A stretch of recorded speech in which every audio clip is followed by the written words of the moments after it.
సిరియాలో మళ్లీ ఘర్షణలు మొదలయ్యాయి. సైన్యం, మాజీ అధ్యక్షుడు బషర్ అల్ అసద్ మద్దతుదారుల మధ్య జరుగుతున్న పోరులో 70 మందికి పైగా చనిపోయారు, పదుల సంఖ్యలో గాయపడ్డారు. తాజా ఘర్షణల నేపథ్యంలో ఆయుధాలు అప్పగించి లొంగిపోవాలని తిరుగుబాటుదారులకు సిరియా ప్రభుత్వం గట్టి హెచ్చరిక చేసింది. సిరియాలో సైన్యం, మాజీ అధ్యక్షుడు బషర్ అల్ అసద్ మద్దతుదారుల మధ్య పోరాటం మళ్లీ మొదలైంది. డిసెంబర్లో ఇస్లామిక్ ప్రభుత్వం అధికారం చేపట్టిన తర్వాత ఈ స్థాయిలో హింస చెలరేగటం ఇదే మొదటిసారి. అసద్ మద్దతుదారులైన సాయుధులు లటాకియాలో గస్తీ బృందాలపై దాడి చేయడంతో ఘర్షణలు మొదలయ్యాయి. ఈ నేపథ్యంలో తిరుగుబాటుదారులను ఎదుర్కొనేందుకు ఇస్లామిక్ ప్రభుత్వం అదనపు బలగాలను తరలించింది. పలు ప్రాంతాల్లో పెద్ద ఎత్తున కాల్పులు జరుగుతున్నాయి.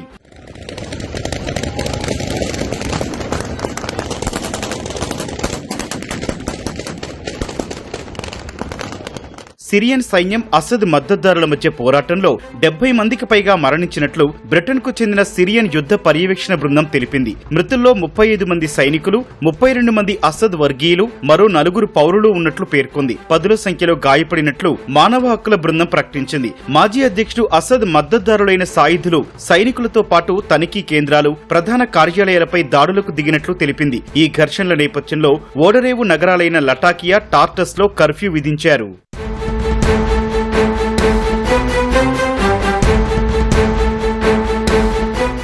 మిలిటరీ జోన్లపై అసద్ మద్దతుదారులు పట్టు సాధించారు. సైనికులపై దాడులు చేసేందుకు కొందరు లటాకియా పర్వతాలపై, మరికొందరు జబ్లే నగరంలో మాటు వేశారు. తీర ప్రాంతాల్లోని పట్టణాలు, గ్రామాల్లోని అసద్ మద్దతుదారులు జాతీయ రహదారులపై గస్తీ నిర్వహిస్తోన్న సైన్యంపై మెరుపు దాడులకు తెగబడ్డారు. హోమ్స్, ఎలెప్పోలో కూడా పెద్ద ఎత్తున కాల్పులు జరుగుతున్నాయి. ఈ నేపథ్యంలో అసద్ మద్దతుదారులకు సిరియా రక్షణ మంత్రి గట్టి హెచ్చరిక చేశారు. ఇప్పటికే వేలాది మంది అసద్ మద్దతుదారులు ఆయుధాలతో పాటు లొంగిపోయి తమ కుటుంబాలను కలుసుకున్నట్లు చెప్పారు. కొందరు మాత్రం హంతకులు, నేరస్తుల కోసం పరారీలో ఉండి చనిపోవాలని అనుకుంటున్నారని సిరియా రక్షణ మంత్రి పేర్కొన్నారు. అలాంటి వారంతా ఆయుధాలు అప్పగించి లొంగిపోవాలని సూచించారు. తాత్కాలిక అధ్యక్షుడు అహ్మద్ అల్ షారాకు తీర ప్రాంత భద్రత పెద్ద సవాల్గా మారింది.